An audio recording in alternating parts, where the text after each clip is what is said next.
So what's left? What's left to represent democracy in places like that? And it's often just this handful of journalists who show this great moral courage. They're not prepared to keep quiet. They know that when they stand up and call out their own rulers, that they're going to get hammered very hard. They're going to be targeted.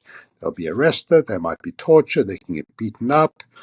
In one instance, the journalist was killed. Anna Politkovskaya was killed in Russia. She was murdered on Putin's birthday. So there's a message for you. Hi, and welcome to How We Change the World podcast. I'm your host, Deborah Rowan. Today, we're honored to have Dr. Anthony Feinstein with us, a neuropsychiatrist whose books have shed light on the challenges journalists face in conflict zones around the world. His latest work takes a different turn, focusing on journalists in countries where democracy is really under threat, from the non-existent in Iran to the authoritarian-leaning in India, and places like Mexico where democracy is strong, but civil society has very deep vulnerabilities.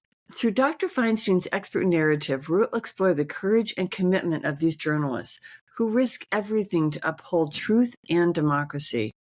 Their stories are a testament to the power of the press in shaping and protecting our world. If you find value in these podcasts, please take a moment to subscribe to the platform you're using. And now, enjoy my conversation with the brilliant and insightful Dr. Anthony Feinstein. Hello, Anthony Feinstein, and welcome to How We Change the World podcast. Hello, very good to meet you. It's good to meet you. I'm very happy to have you here. I'm very interested in what you've written and what you have to say, and I know that others will be as well. Let me start by just introducing you. You are a fascinating individual, I will say. You're multi-interested in many things. You're multi-talented and you're multi-degreed. You have a degree in both. You have both an MD and a PhD. So, and you're a neuropsychiatrist, and I'm not really familiar with that term. Can you talk about what that is a little bit? The easiest definition of neuropsychiatry is I study and treat the psychiatric complications of neurological disease. And so the disease that my lab basically investigates is multiple sclerosis. That takes up a lot of my research time. Yes, it's so fascinating because, and you're at the University of Toronto where you Correct. have this lab, right? Multiple sclerosis behavioral research lab. I did not know there was research that had to do with physical diseases or neurological diseases. So that's really, really interesting. So, and do you treat people as well, or you just do research? No, I have a clinical practice largely confined to people with MS, and they have high rates of depression, for example, or cognitive difficulties or anxiety or other interesting behavioral changes. They come to my clinic. Interesting. I've never heard this before. And then you have this entire other side of your research. Well, you have many other sides, but just for the sake of this discussion, you became deeply interested in the psychology, I guess, and the duress maybe of photographers and journalists, investigative journalists, other types of journalists internationally. And you've written books about them, which is going to be the focus primarily of our conversation today, is your recent book, which we'll get to.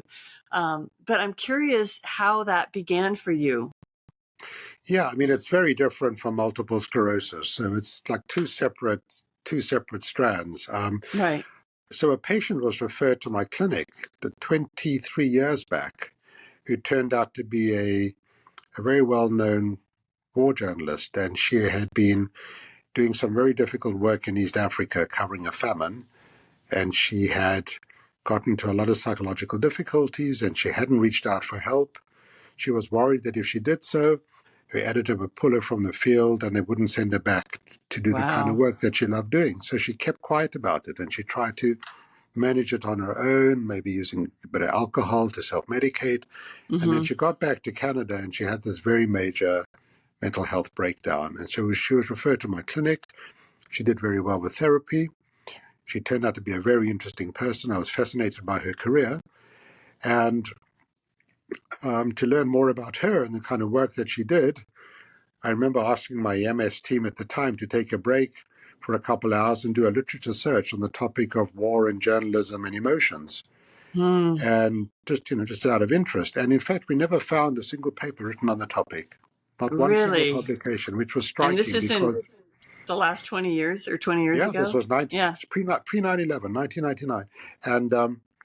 And this was in contrast to this very large trauma literature that's out there on soldiers and veterans and victims of assault or rape, etc. There's nothing written on journalists. And so, I was intrigued by this. This patient stayed in my clinic for quite some time. And I remember I said, look, I need to try and investigate why there's nothing written on this topic. And so I wrote a grant application and I sent it to the Freedom Forum in Washington, D.C. And I said, do you know that there's nothing written on journalists and war and their emotional life? And they wrote back and said to me, this is a fascinating question. We'll fund your study. Just like that. Nice. I know. That's interesting. Well, no one else was asking, no one else was interested, but it is gaping. That's a huge gap in the literature or in the research. In the trauma literature. Yes, very much so. And so the Freedom Forum in DC funded the very first study of war journalism and emotional health, which we did.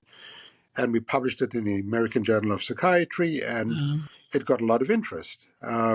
News organizations picked up on it, and suddenly they were starting to write to me saying, we had no idea that was going on with our journalists.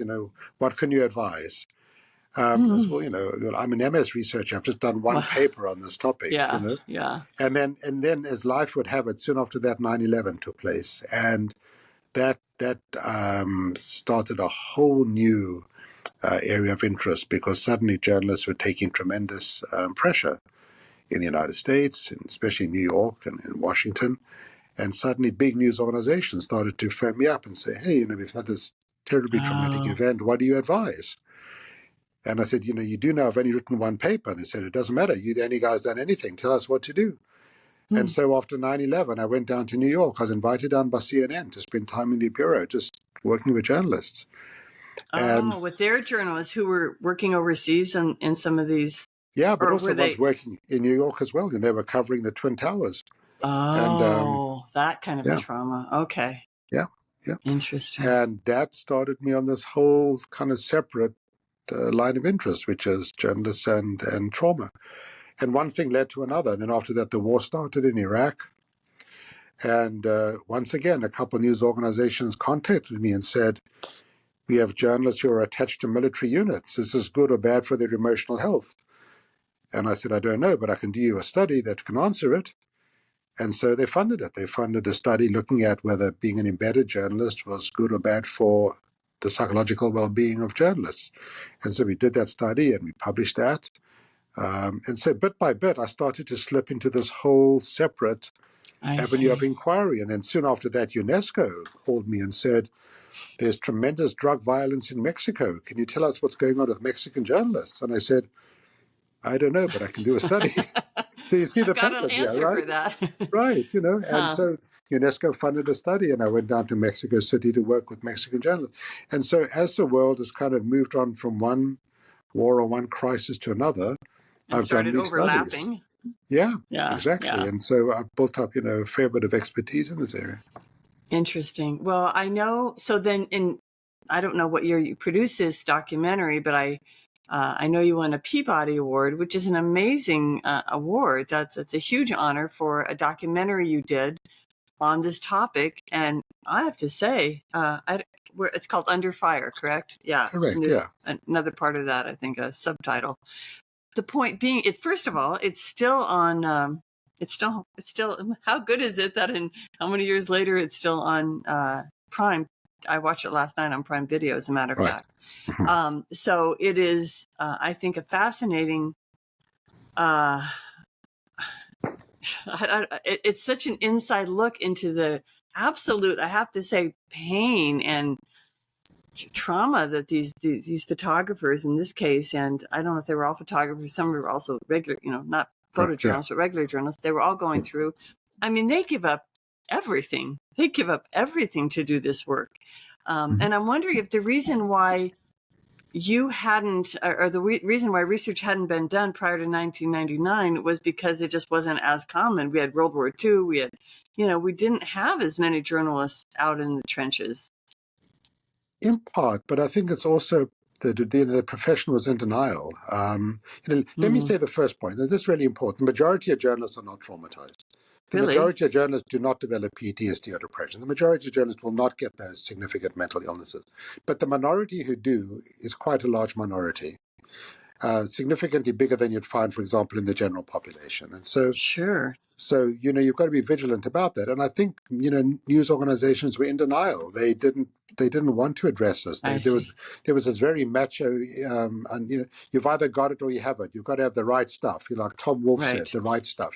And if you don't have it, well, then go and do something else. And so I think there was that kind of attitude, 23, 24 years back, which has changed now. I hope the trauma hasn't gotten worse, but I wonder if it has. I mean, I think it's more dangerous. Yeah, I think it's more dangerous. It really is. I think journalism has become increasingly more dangerous. I think insurgents now recognize journalists are high-profile targets. If you kill a journalist, you're going to get a lot of publicity. If you kidnap one, you might get a very large ransom. So I think the landscape has definitely changed over the last 20 years. I think one of the key events was the kidnap and the murder of Daniel Pearl, the Wall Street journalist. And I think that sent a very clear message to journalists, you now become a target because of who you are. You're American or you're Jewish or whatever. You become this high-value target to insurgents. And it sent a tremendous chill through the discipline saying, we can't assume that because we think of ourselves as neutral, we're going to be left alone because you're not. And I think that's a different. Well, and honestly, I think that's the first, Daniel Pearl's the first one that I recall that was specifically targeted for being Jewish or for being any Muslim or anything else. Like, yes. That was the first time I'd ever heard of that and that perhaps had happened. I'm just wondering also, you say it's a higher target for journalists now because of the reasons you just cited, but is the world just more dangerous in total? Probably is.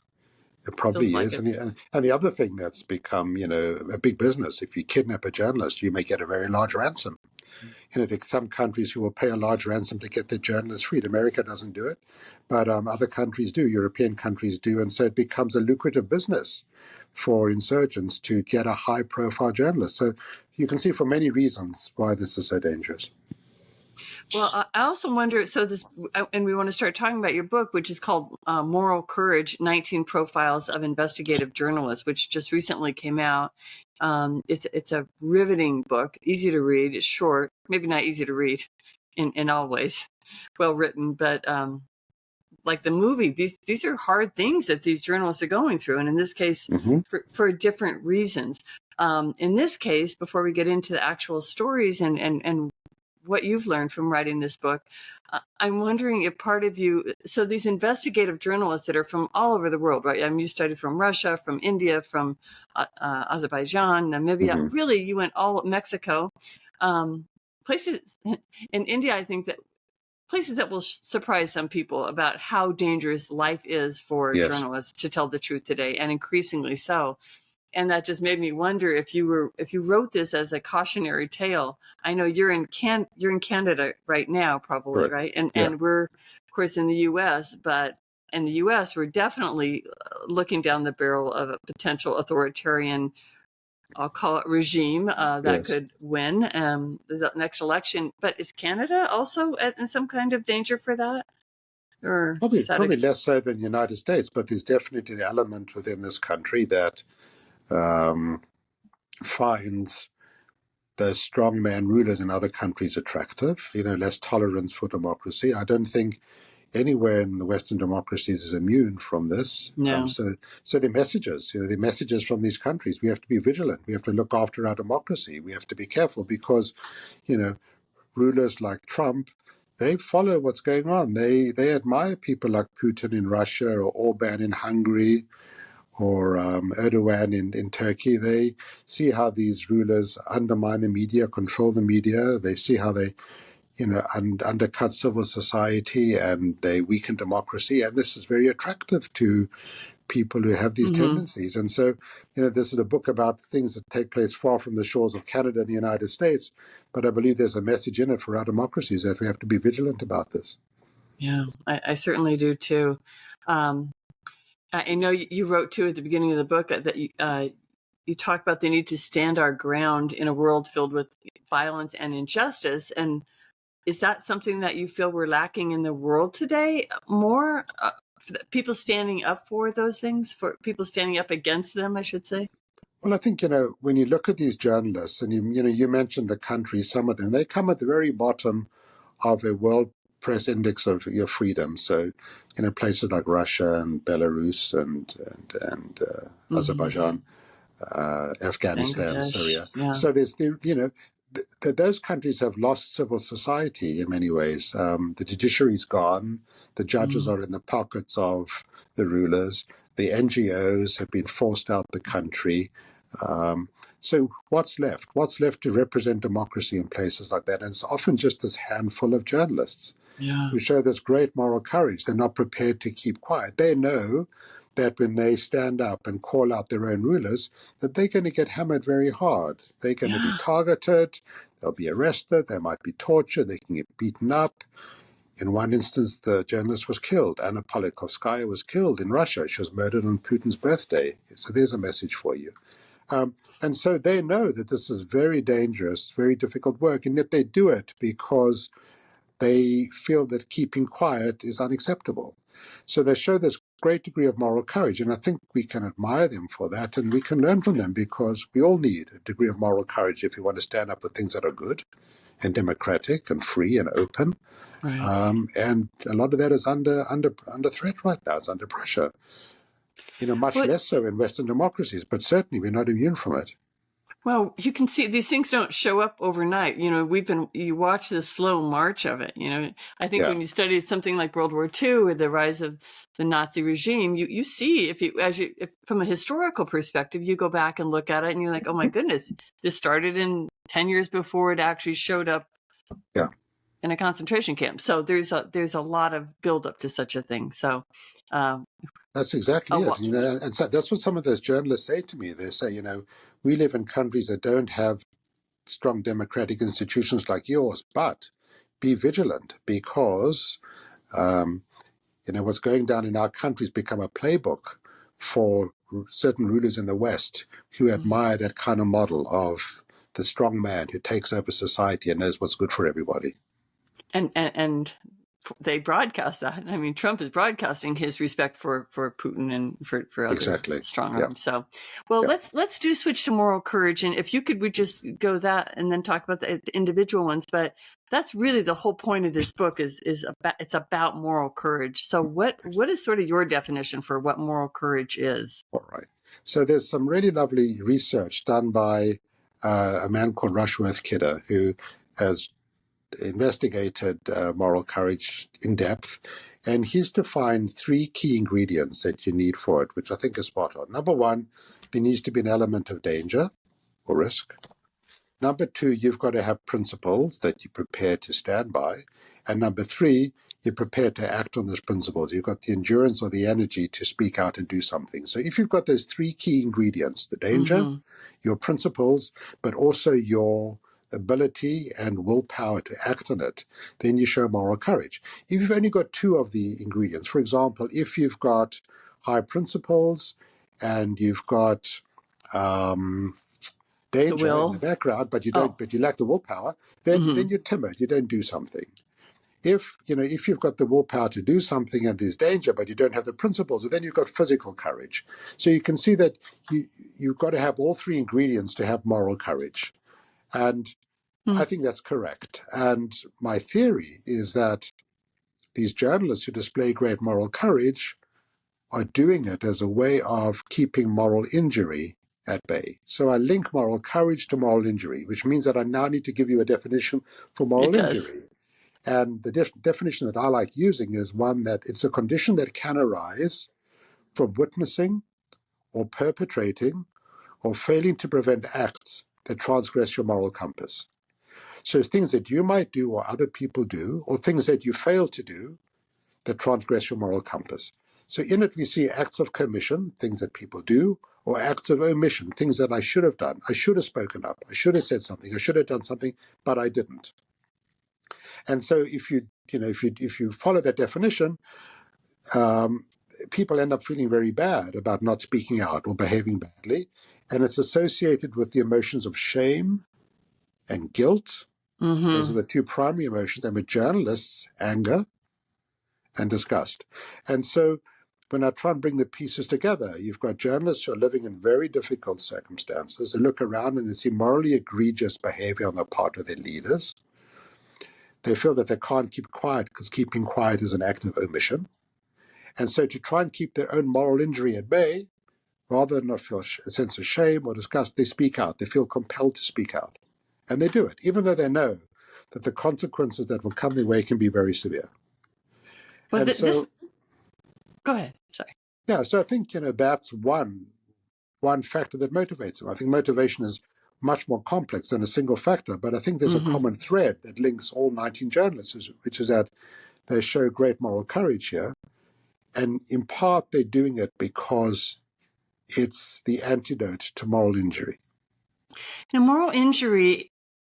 This is something that soldiers, people in those types of situations have felt time immemorial, right? Like World War Yeah, II, you see these things happening. Is that how we started learning about?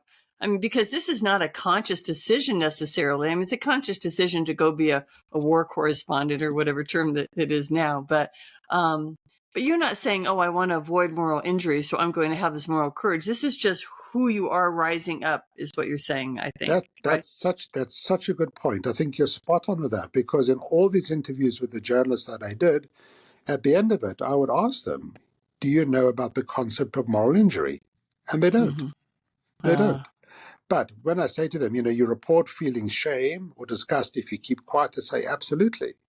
I can't keep quiet. If I feel, if I stay quiet, I will feel ashamed of myself. And then I say, well, Mm-hmm. where do you think that shame comes from? And they'll say, well, from staying quiet. So that's an act of omission. Hmm. That's the act of omission that's part of the definition of moral injury, a failure to do something in the context of a morally egregious behavior.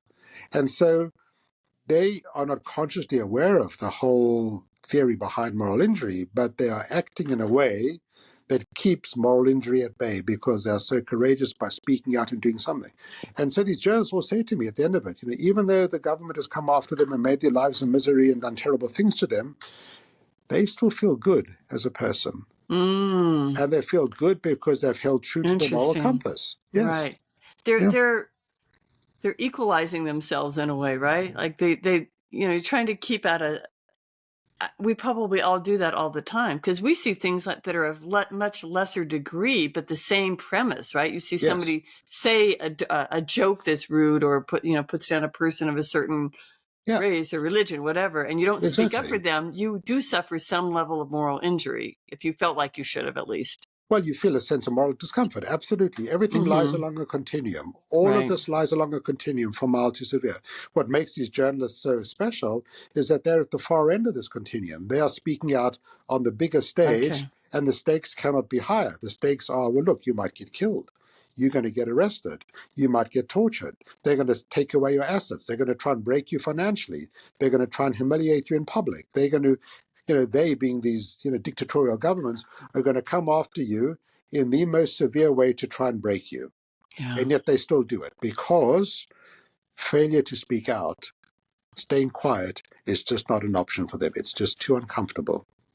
I'm thinking of other settings like a Greta Thunberg, for example, who speaks out for the environment without any fear and speaks up to leaders without any concern. It's not as a danger. Her danger is still there, though, right? So you could be showing moral courage in different areas, and this is just Oh, not on the. definitely in different areas. But you know what she Yeah. does? She doesn't have the backdrop of extreme danger that these journalists Right. face. It's Yeah. one thing to speak out in Sweden or Canada about climate change.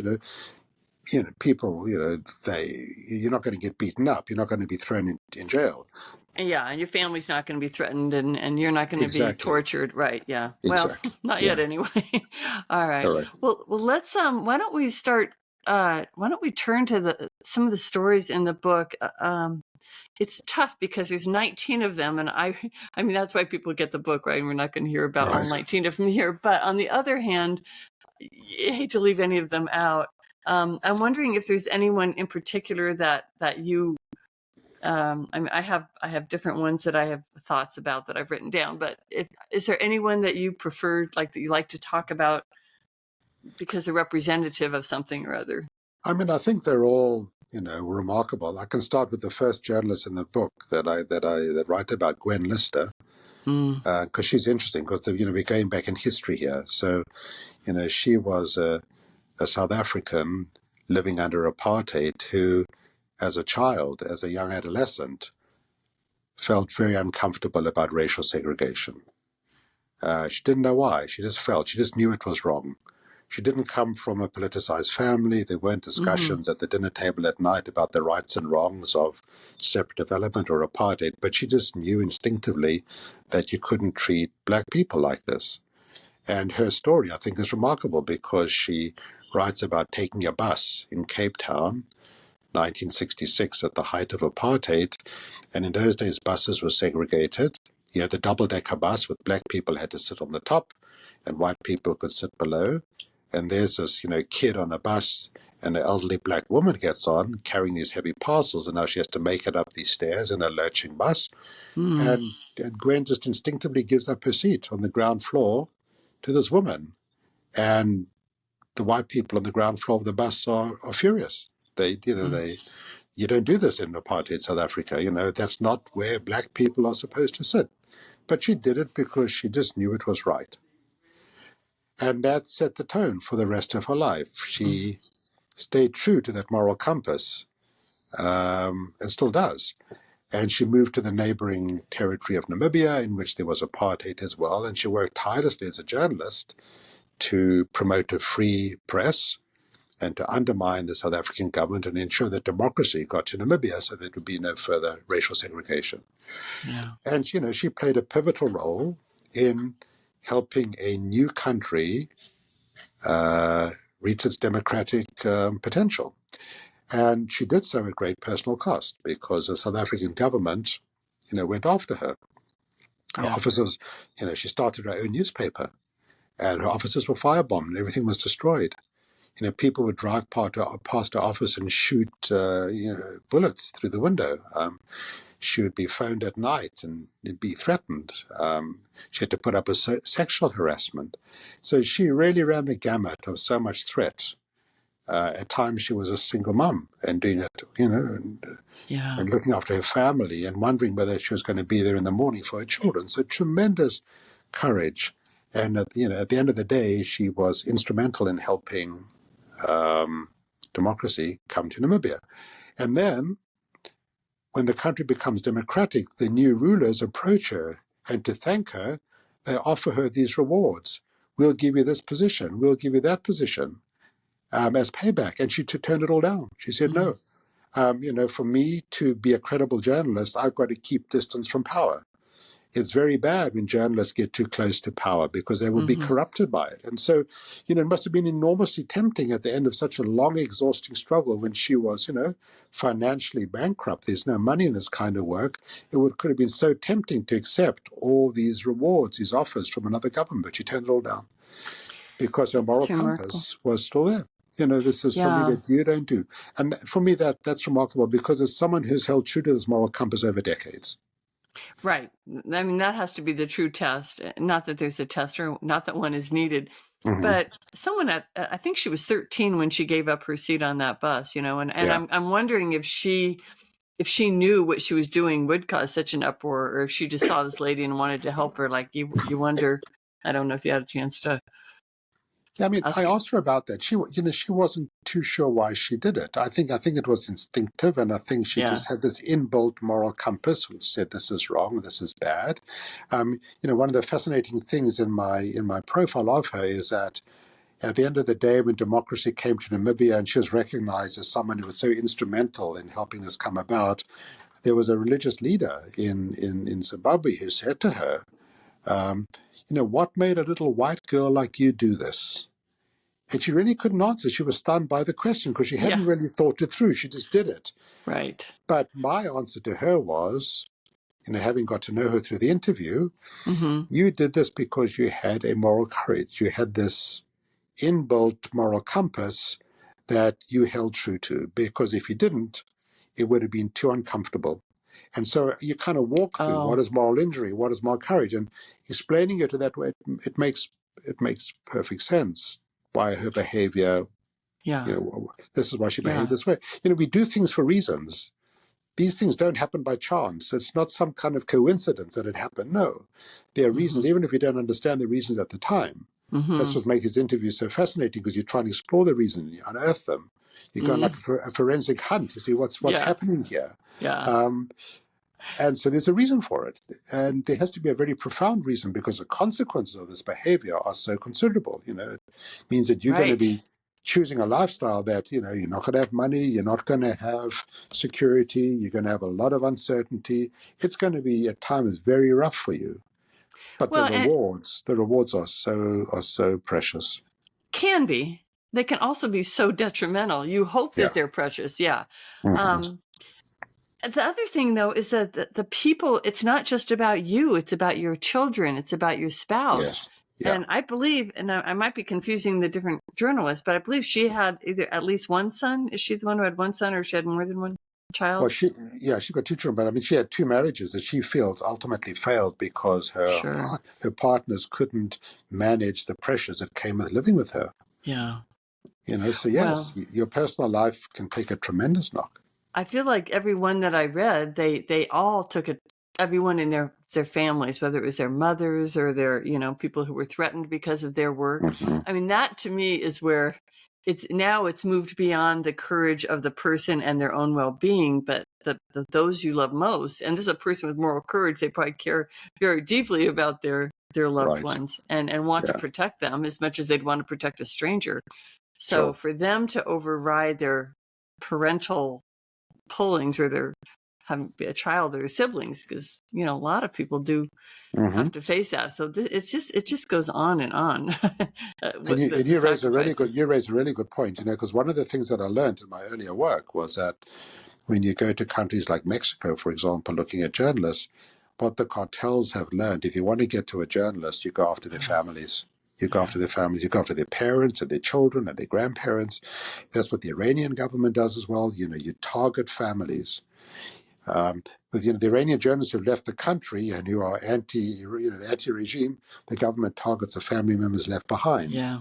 So they've learned that targeting family members can be a very effective way of silencing journalists. And yet these journalists that I wrote about push through that. I write a lot of expert witness reports for people who are seeking asylum mostly from Muslim countries, also from like India, places like that.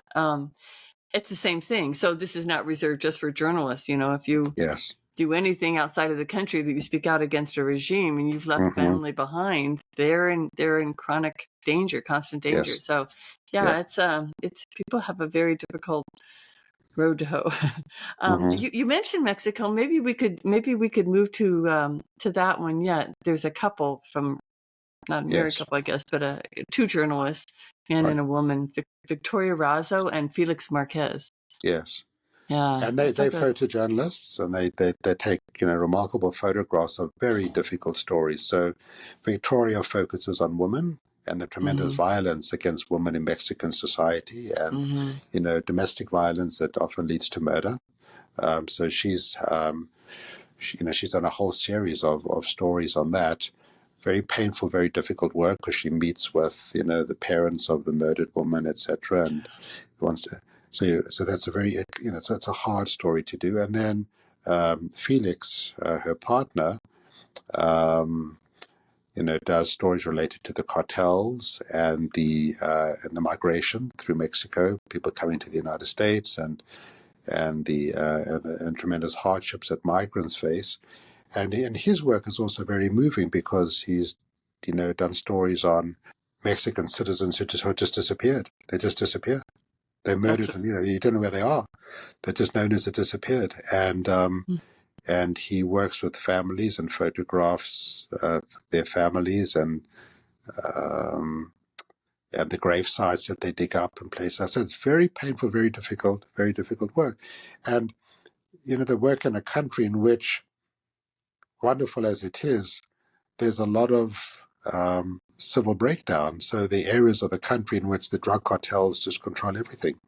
there's no law and order. They've got the law enforcement in their pockets. Money's bought everything. So you can't appeal to the police to keep you safe, for example, because the police have been taken over by the drug cartels. So Right. you're working in this extremely dangerous environment in which the very fabric of civil society is unraveled. And Yeah. things were so dangerous for Felix, he had to go into exile for a year. He had to leave because the people he was working with, his colleagues, were getting murdered. And And he and for came me, back. He went back though. he went back, yes. And one of the most poignant things that he told me about was he tells me about some of these Mexican photographers who get paid a pittance for this very dangerous work. They're working with old equipment, with cameras that are out of date. I've got a camera that's better than, these journalists who have to earn their On your livelihood phone. from it. And they get murdered. And they get murdered by the cartels. And there's no justice. People don't get brought to court. There's no justice for their families, etc. But he's got a project to keep alive their memories. He photographs the Yes. artifacts. The artifacts. This is their camera. These are their possessions. These are people that you cannot forget. This is what touched me so much about that particular story, honestly, was just the way that he put that. That if he doesn't preserve their memory, it's as though they never lived. I'm trying to. Yes, I that's was exactly here. it. I lived. I existed, and so it's not Yeah. even about. And it's not about keeping democracy. It's a very different incentive. It's about Yes, pure humanity. that's This exactly person it. should not be erased. That's exactly it. I ended with a quote from the great Polish journalist Richard Kapuscinski, who wrote about the civil war in Angola and the people who died, etc. That's exactly what he says. Stop for a moment. Look at me. Look at my photograph. This is who I am. This is my face. Remember me, because if you don't, what's my life been? Yeah. You're just forgotten. You're another one of this, the countless missing, disappeared people who no one will ever remember. What's your life been about? It's so painful. It's so painful that, and he's had a visual record of that, and he's doing it at great personal cost. Yes. You're Yes. not It's getting interesting. you're not getting rich from this work. No. You're basically doing something that's so important, which is keeping a historical record of your country's. This is your country's history. He's documenting it in photographs. Yeah, I hadn't thought about the country history before. I was just thinking about the individual, but you're right. Bringing it together, it is a country's history. I don't know, something you said reminded me of, I don't know if it's from the Holocaust, and I don't know if this is it's a curse, and I don't know what the actual words are, but it's like the worst thing you can say about a person is may his name be erased. I don't know if that's a Yiddish or a Hebrew saying, but yeah, that's the worst thing you can say about a person. So, well, I think that this overlaps exactly with what Felix is doing over here, which is keeping a visual record of who this person was. This is what he or she looked like. yeah, These are some of those very, very humble possessions that they had. This is a life. And I think Mexico is different because we are talking about a true democracy, I believe, free press and all of that. So we're not talking about an oppressive or totalitarian government or even leaning that way so much as it is about, like you said, civil breakdown. I hadn't really thought about that before. And that is something that could happen in any country, in any free country.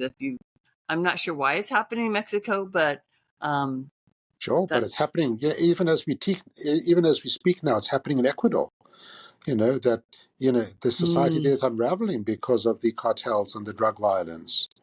Another one of my journalists in the book was from Paraguay, where civil society under tremendous threat from the drug cartels, the enormous money that they've got, and the way that they can undermine the justice system through fear and through money and through bribery and through extortion and killing people. And once you've got a situation like that, your civil society is under severe threat. And so that's why this work becomes so important. So it's not just standing up to bad political rulers, but it's also standing up to crime, organized crime. Yeah. Wow. I mean, it's an amazing. Let's talk about Iran. Iran. I think people know. You'd mentioned an index before about those have the least freedom. I think Reporters Without Borders do a lot of that. Yeah. Ranking to say who is, and Iran has always been, at least since the Shah left. This is forever, for so many years, it's been the case that they're at the very bottom of of the Yes. list for freedom. Mohammed Mossad, is that how you Yes. pronounce his name? Masayed, Yeah, yeah. Mossad, yeah. Yeah. I want to tell a little bit about his story. He was the one who specifically spoke to what you were saying earlier. That he said something about the pain of not doing something was greater than the suffering of doing something. And like that's Yeah, really so once again, he has also such an interesting history because he grew up the son of a school teacher, living in a smaller city in Iran, and the family grew up poor. Um, it was a 2-room school, and one of the classrooms, was the family's residence, and so. During the day it had to be vacated because the pupils would come, and his father yeah. was the teacher. And then Mm-hmm. at night, when the students went home, it became, their home, and they had to live, very, very frugally. And sometimes there wasn't enough electricity for light and for hot water. They had to make a choice. So are we going to have hot water tonight, or are we going to have electricity? That kind of thing. And you end up asking yourself this question: how can you live like this in a country that's so wealthy? Iran, with its enormous oil wealth, where's the money going? And of course, it's corruption, this terrible corruption. And so he had this, this real ability to write, and started to write, and he wrote about corruption in a country that certainly doesn't welcome, Yeah. shining a light in its darkest corners. And so the moment he started to write about these things, and he wrote really well, and and papers recognized that, the government would let the editor know, you can't write this, and the editor would approach him and say, you can't do this, and his articles would be censored internally. Yeah. And that wasn't acceptable to him, and so he then started to write on social media where he could say what he wanted to. And then the government, of course, monitors social media very, very carefully, and they came after him in a major way to try and break him. And once again, not just him, but they targeted his girlfriend. And so it wasn't just him who was arrested, but his girlfriend was arrested. Not just arrested, but really tortured and They really, tortured him. Yeah, yeah. they tortured him. I mean, he sent me documentation showing what his cell looked like. He drew his cell for me. He told me in detail about how his 2 interrogators. There was the good cop and the bad cop. The good cop, saying nice things, and the bad cop who basically was torturing him. And eventually, in a strange way, he got out on bail, waiting for his next court appearance, and then fled. Yeah. He fled across Which is mountains in the middle of amazing. winter. Right. That's right. Almost Yeah, froze to death too, didn't yeah, he? Yeah. yeah. Yeah. And the way they arrested him as well, he was staying with his parents, and and the cynicism of it, they come down, these bunch of goons, they come down to his parents' home, and they bring a female officer with them, just in case, Muhammad's mother objects. So it's not Yeah. going to be a male who restrains her, but a female will restrain. These kind of Well thought religious out. sensitivities. Yeah. Somehow, you're kind of arresting a guy for doing what? For doing absolutely nothing, but you're Yeah. playing by these distorted, perverted rules that we'll bring in a woman to make sure that when we restrain Well, your mother, it's a female who does it. that was so they didn't get in trouble with their own morality Exactly. police. That kind. Yeah. You see Yeah. how corrupt the whole thing is. Anyway, Yeah. he's living in the United States now, Yeah. but he still But it's doesn't. still hard, right? It's hard for him Very to not hard. be there doing the work anymore, even though he would have died soon. Sure, and he's left his parents behind. And when he Right. was out on bail, his parents put up their home as surety for his bail. Yeah. So his That's right. concern is that that's going to be their home that's gone. Plus, he says to me, and I have no reason not to believe him, that even though he's living in the diaspora, he doesn't feel safe because the Iranian government is known to target Oh yeah. dissidents who live abroad. I guarantee he has. I mean, it's true. Yeah. I mean, this is true with anyone who's seeking asylum over here. They are followed. They are watched constantly, even though they're Yeah. here. So So it never really he's goes looking away. over his shoulder. Yeah. Yeah. Yeah. But less so.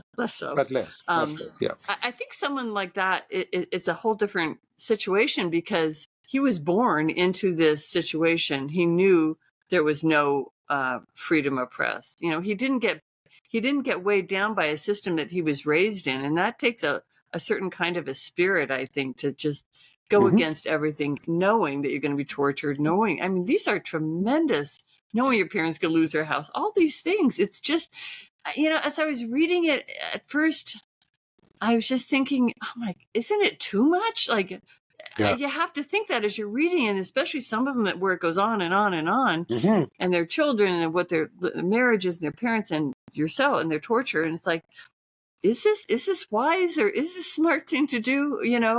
Yeah. But they can't not do it. Just like some people can't not breathe. All of us, right? That's a choice. Your thought is exactly my thought. I have it Mm. every time I do. I have the same thought. Is there not an element of self-preservation in this? Yet, at which point you say? And for some of them, they do say enough. That's why Mohammed left Iran. That's why Kishore left Bangladesh. It's why Ai Cheng-nang left Myanmar. You do reach a point where you realize, if I stick at this a little longer, I'm going to be dead, or my partner's going to be dead. So, so they do reach a point. But you're right, that's a very extreme point. But until they get there, they go down a journey that, lesser mortals are not prepared to do. Yeah. And for me, when I look at that, then you start to understand, how do terrible regimes get overthrown? Why do they end? And they end because of, I think, courage of people like this, that it gets to a point where you say, there's nothing more you can do to me. I'm still going to stick to my moral principles and still protest and still do something. And ultimately, I would like to think, because I believe that the big arc of history moves in the right direction. That's what Martin Luther King said. I do believe that. And I think it moves in that direction because of people like this, who are prepared to, go out on a limb with this extraordinary moral compass and say, no matter what you do, no matter what you throw at me, I'm not going to break. It's almost like they're put on this earth for that purpose. I mean, it is. Maybe. Yeah. Yeah. I keep thinking of that man in Vietnam, standing before the tank. It's like he's going like that. I can't, that ancient, not ancient. That man in China, Tiananmen Square, that one. Oh, so, that was the Tiananmen Square. That's right. What am I thinking? No, incredible. But that's exactly it. Yeah. Yeah, it's a visual representation of what all these people are doing, only they're not as visible. What a wonderful example, yeah. Yeah.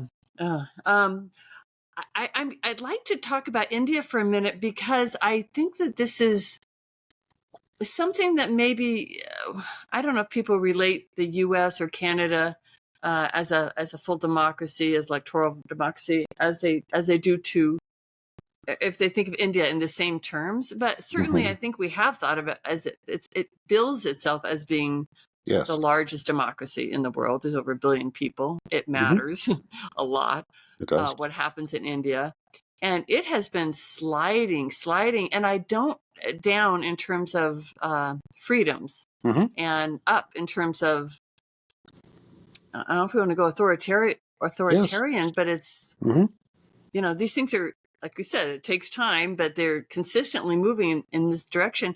I don't feel like we hear much about that, about India and the U.S. and in our news. I just don't. And yet it's, you can prove it. There are numbers we can look at to say the authoritarianism is growing in ways that are very concerning. So that's why I do want to talk about Neha Dixit, because she's a part of preserving very that. Much so.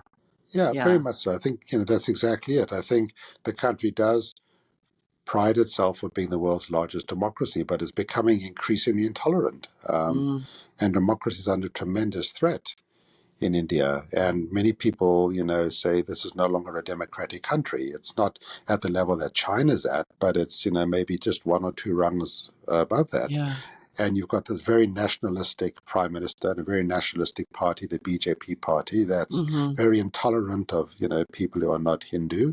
And it's also a society that's very intolerant of women. And you've got someone like Neha Dixit, who is a very powerful advocate for women, writing about, the tragedy of child brides and the trafficking of women. And, in a country that's intolerant of women, she pays a tremendous price for it. And she is relentlessly harassed online with the most violent sexual stuff. Horrific things are threatening her. And they've broken into her apartment, and they're monitoring her, and she's getting messages from a local head of police saying, "We know where your mother lives." That that kind of threat, and so this is what she contends with her work, and in the world's largest democracy. And there is no protection for her. The government's not going to protect her because this is not a But they message are that the they want to government. hear.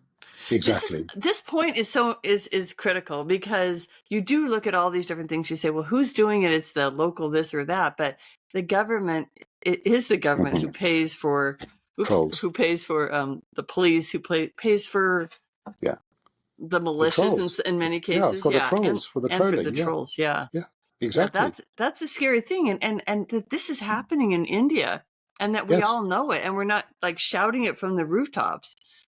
Well, I think it gets caught up in global politics, and there's enough enemies that democracies face, and are you going to lump India together with China and Russia? Then what are you up against? And so I think politics makes strange bedfellows. But if you put the magnifying glass on India, you see that democracy is imperiled, absolutely imperiled, and the country's rapidly sliding down towards the kind of territory occupied by places like China. So it becomes a huge worry in a country of over 1 billion people. And it's not just the intolerance of Muslims or Christians or whatever, but it's also this terrible violence against women. Mm-hmm. Well, I guess what I'm concerned about is, why is our press not talking about it more vociferously? Yeah, I think we're so busy with other things, the Middle East and Ukraine and all the rest, that it kind of gets pushed down the pecking order. This has been happening though for a number of years, and it's pretty blatant. When you have a young woman who's being threatened that way, and no one can protect her, that to me is big news in the world's quote biggest democracy. Yeah, well, in your country, the Committee to Protect Journalists, CPJ, has honoured her and recognised her work. So you do have those but they're not government organisations, right? Right. They're the private sector. But you're right, yeah. Well, and NGOs go out the same way. They get thrown out of the country the same way the journalists do. So they get shut down as well. Well, that's exactly it. I mean, that's Putin's model. I remember spending some time at the Washington Post, listening to the editor speak very eloquently about, what's Putin's playbook for controlling Russia. And amongst the things are, you get rid of the NGOs. You break the media. You spend vast amounts of money on the internet with fake news, putting out false narratives. That's how you sow discord and disrupt democracies. You just get rid of all the building blocks of civil society, and you use social media and all the nasty side of social media to your advantage by spending vast sums of money there. Russia's very interesting as well, and I think that's probably maybe the last one we'll have time for. But you have two different journalists. The one that you mentioned at the top of the show, who was killed by Putin on Putin's birthday for an exclamation point, I suppose. That's been a while. 2006, I think it was. It's been a while since she. So that was early on, but certainly his playbook only continues. I'm going to interrupt my own conversation for a minute. I had a guest on, I think, 2 weeks ago, who is in Ukraine. He's been working there in an NGO for humanitarian reasons long before the war. But he ranted quite a bit about how little our press is telling us about what's actually happened in Ukraine, things that he's been watching happen. And he says they're actually lying to us. I can't verify any of this, but we're not, he feels, and I've seen this happen in Gaza too, that it does, the coverage tends to go down to where we're not really seeing the full weight of it that we saw, say, at the beginning of the Ukrainian war, or say even the beginning of the Gaza conflict. So I don't know what happens in our own. I'm always wondering what happens in our own press. As we look at as we start to look at Russia, or look at some of these other countries, how much there's a lot of self and editorial shutdown that we're seeing. Well, I think what's happened with Russia is that it's just become more and more intolerant. So that the other journalist that I write about in my book, David Frankel, has had to leave the country as well after the invasion of Ukraine. So it's become almost impossible to have any kind of independent news outlet in Russia now. So Frankel could do it a few years back, but following the invasion of Ukraine, it just became too dangerous. And he paid his own high price, as you know, because They broke his arm. These security Oh, people good. broke his arm. They threatened to put him in a psychiatric institution, which is an old Soviet tactic that if you disagree with us, you've Yeah, got to be mentally unwell. So we lock you up in the mental right. institution and we give you antipsychotic medication to make sure that you think correctly. So that's Straight what out he of a was horror threatened with. film. Yeah, Yeah. yeah. And he's fascinating because he's not a journalist by training. He's a physicist. Mm, And, he looked around and he just couldn't, keep quiet at what he saw was these gross human rights violations in Russia, that all the gains that it made with the collapse of communism were basically being clawed back by Putin. And that was just, he couldn't do it. So, you talk about moral injury, this refusal to stay quiet, an act of omission, by not saying something you feel so bad about yourself, so guilty, right. that it's just unacceptable. And so, he basically gave up what was a fantastic profession as a physicist, making a good living, intellectually challenging, to pick up a camera and start photographing stories that had a human rights context. Mm-hmm. And what's really interesting about him was if you go back and look at his family history and you trace his family back, his father, who wasn't a journalist as well, was part of that refusnik movement in the Soviet Union of Jews who wanted to leave but couldn't leave because the communists wouldn't let them leave. Mm-hmm. And so his father picked up a camera and against regulation, started to take secret photographs of the refuseniks, which was an illegal activity under the communists. And so, David Frankel sees his father do it. There's a role model. This is what my dad did. And now I'm picking up my camera. I'm not a photojournalist, I'm a physicist, but I'm also going to, create a photographic record of these human rights abuses. So you see how you can learn this behavior from having role models. Well, which is definitely the question, and you address it a little bit about how some people, their parents, can't remember which person it was a female who absolutely, her parents were, I think it was in India, or wasn't it where her parents were absolutely opposed to her taking this job as a Yes, journalist, as an correct. independent and going, yeah. And so you've got some parents who completely oppose your behavior, and you've got another parent who's a role model. So as Yeah. you looked at these different journalists, did you find that they were just a combination? I mean, was it just who they came in as at the end of the day, or can you even make that determination? Well, motivation is so complex, particularly for something like this that comes with so many consequences for you. So there's not going to be Mm-hmm. one I single see. thing, but Yeah. I think there's a common thread that links all 19 people, and that's this notion of moral courage. And where does the moral courage come from? Well, I believe as the Yeah. antidote to moral injury. Where does your moral injury come from? Well, in some individuals, there's the role model of your parents. Look at your dad, look what your mum did, so you learn from parents. Mm-hmm. And for others, that's not there. Like Gwen Lister, she didn't grow up in a politicized family. It just came to her Mm-hmm. Yeah. instinctively. Yeah. Wow.